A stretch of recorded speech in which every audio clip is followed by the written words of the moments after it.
பாதுகாப்பற்ற மின் கம்பங்களால் ஏற்படும் பாதிப்புகள் குறித்து பார்த்து வருகின்றோம். தொடர்ந்து திருச்சியில் இருக்கும் நமது செய்தியாளர் சார்லஸிடம் பேசலாம். சார்லஸ், மின்சாரம் தாக்கி நேற்று அந்த முடுக்கிப்பட்டி என்ற பகுதியில் ஒரு நாய் ஒன்று உயிரிழந்தது. அந்த நிலையில புகார் தெரிவித்தும் உடனடியாக நடவடிக்கை எடுக்கவில்லை அப்படின்னு சொல்லப்பட்டது அந்த பகுதி மக்களால. இந்த நிலையில இன்று ஒரு பெண்மணி உயிரிழந்திருக்காரு. இது தொடர்பா நீங்க சம்பந்தப்பட்ட அதிகாரிகள் கிட்ட பேசுனீங்க. அதிகாரிகள் தரப்புல இருந்து என்ன சொல்லப்பட்டது? வனிதா, நாம இப்போ நேரடியாக மின்சார வாரிய ஊழியர், அதாவது செயற்பொறியாளர் அவர்களுக்கு தொடர்பு கொண்டோம். அவங்க இப்போ தற்பொழுது இதற்கான ஒரு ஆலோசனை கூட்டம், அதாவது அவங்க இப்போ தற்பொழுது மீட்டிங் நடத்திட்டு வராங்க. அவரிடம் தொடர்ந்து நம்மளால பேச முடியவில்லை. இது தொடர்பாக, அதாவது ஏற்கனவே நாம் அவரிடம் கேட்டோம், போதுமான அளவு மின் கம்பங்கள் கையிருப்பு இருக்கிறதா என்பதை அவரிடம் கேட்டதுக்கு அதற்கான எந்த புள்ளி விவரங்களும் தற்போது அவர் தர முடியாத சூழ்நிலை இருப்பதாகவும் அவர் தெரிவித்திருக்காரு.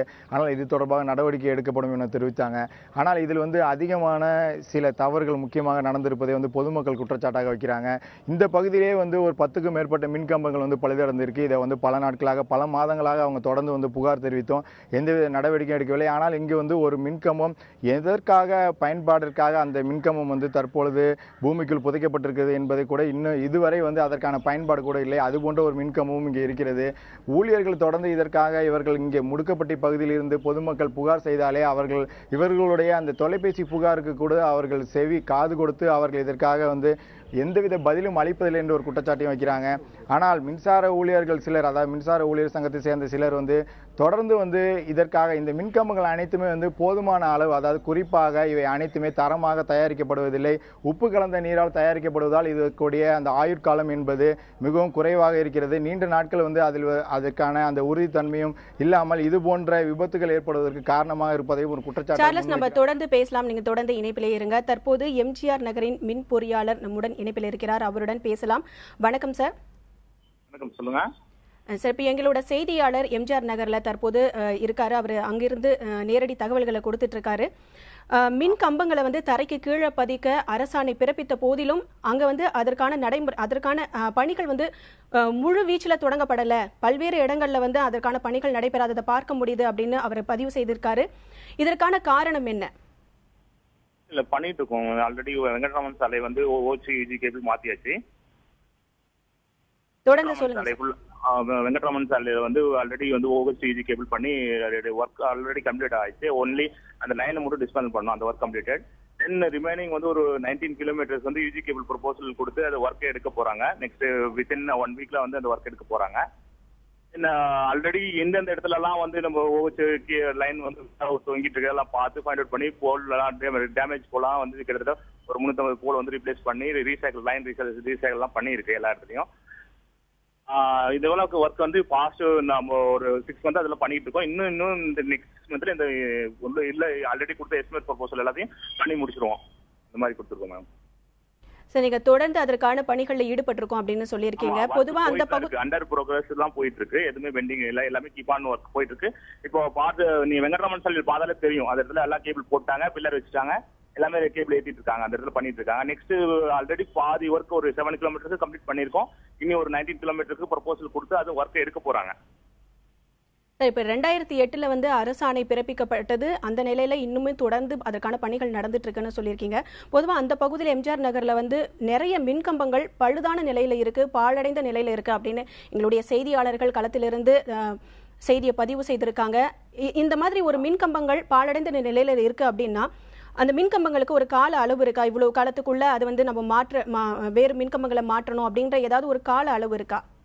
ஆளளவு இமீடியட்டா மாத்திட்டு இருக்கோம். எங்க இது வரைக்கும் கிட்டத்தட்ட ஒரு 400 மின்கம்பங்கள் பலதட மின்கம்பங்களை மாத்திருக்கோம் எம்ஜிஆர் நகர் ஏரியால ஃபுல்லாவே. நீங்க சர்வே எடுத்து பாத்துக்கலாம். பாஸ்ட் 1 இயராவே பண்ணிருக்கோம். இனியும் அப்பப்போ வர கம்ப்ளைண்ட்ஸ் சப்போஸ் நம்மளுக்கு தெரியாம வர்றதுக்கு கம்ப்ளைண்ட்ஸ் கன்சியூமர் கொடுக்குற கம்ப்ளைண்ட் வித்தின் 2 to 3 டேஸ்ல மாத்தி அதுக்கான லெட்டரை கன்சியூமர் இருந்து வாங்கி அதுக்கான கம்ப்ளைண்ட் ரிட்டனும் பதிலும் அவங்க கொடுத்து நாங்க மாத்திருக்காங்க, சொன்னது கம்ப்ளைண்ட் ரிட்டர்ன் மாத்திருக்காங்க, உடனே பண்ணிருக்காங்கன்னு சொல்லி அவங்க பதிலும் கொடுத்துருக்காங்க. எங்களுக்கு அந்த ரிப்போர்ட்டும் எங்கிட்ட இருக்கு.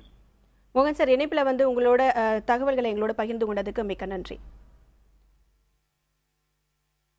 ராஜ்குமார், தற்போது எம்ஜிஆர் நகரின் மின் பொறியாளர் நம்மோட இணைப்பில் அவர் என்ன சொன்ன இணைப்பில் ஒரு தகவலை பதிவு செய்தார். என்னன்னா, தொடர்ந்து அந்த மின் கம்பங்களை பூமிக்கு அடியில் பதிக்கும் பணிகள் நடைபெற்று வருவதா சொல்லியிருக்காரு. அவர் தெரிவித்த மாதிரி அந்த பகுதியில் பணிகள் நடைபெற்று வருதா? வனிதா, அதாவது ஏற்கனவே குறிப்பிட்டது போன்று காலையிலேயே கூட மின் செயற்பொருளிடம் பேசினோம். அதாவது எம்ஜிஆர் நகர் அருகில் இருக்கக்கூடிய வெங்கட்ராமன் சாலையில் அதற்கான பணிகள் நடைபெற்று வருகிறது. அந்த இடத்தை கூட நாம் பார்த்தோம். அதே போன்று இந்த பகுதி மக்களும் ஒரு 3 தெருக்களில் அதற்கான பணிகள் நடைபெற்று வருவதாக இந்த பகுதியில் இருக்கக்கூடிய பகுதிவாசிகளும் தெரிவிக்கிறார்கள். ஆனால் இந்த நடவடிக்கை போதாது என்று பகுதி மக்கள் எதிர்பார்க்கிறார்கள். ஏனென்றால் இது பல ஆண்டுகளாக இந்த கோரிக்கைகளை எம்ஜிஆர் நகர் பகுதியில் சூளைப்பள்ளம் பகுதியில் இருக்கக்கூடிய மக்கள் நாங்கள் தெரிவித்திருக்கிறோம். இது வெறும் விபத்து மற்றும் இல்லாமல் இது போன்ற விபத்து நடக்கும்போது அபாயகரமாக உயிரிழப்பே ஏற்படக்கூடிய நிலை என்பது ஏற்படுகிறது. உயிரிழப்பு சம்பவங்கள் நடைபெறுகிறது. எனவே இந்த பணியை வேகப்படுத்த வேண்டும். மிகவும் வேகப்படுத்தி இந்த மின் ஒயர்களை பூமிக்கடியில் பொருத்துவதற்கான பணிகளை விரைந்து அதிகாரிகள் நடவடிக்கை எடுக்க வேண்டும். விபத்து ஏற்பட்டதற்கு பிறகு நடவடிக்கை என்ற நிலை மாறாமல் இதை உடனடியாக கவனத்தில் கொண்டு அதற்கான அதிகாரிகள் விரைந்து நடவடிக்கை எடுக்க வேண்டும் என்றுதான் இந்த பகுதி மக்கள் எதிர்பார்க்கிறாங்க. வனிதா. நிச்சயமாக ராஜ்குமார், தமிழகத்தில் ஆபத்தான மின்கம்பங்களால் உயிரிழப்புகள் ஏற்படுவது அண்மை காலமாக அதிகரித்து வருகிறது என்று கூறப்பட்ட நிலையில் அது தொடர்பாக களத்திலிருந்து தகவல்களை வழங்கிய ராஜ்குமார் மற்றும் சார்லஸ், உங்கள் இருவருக்கும் நன்றி.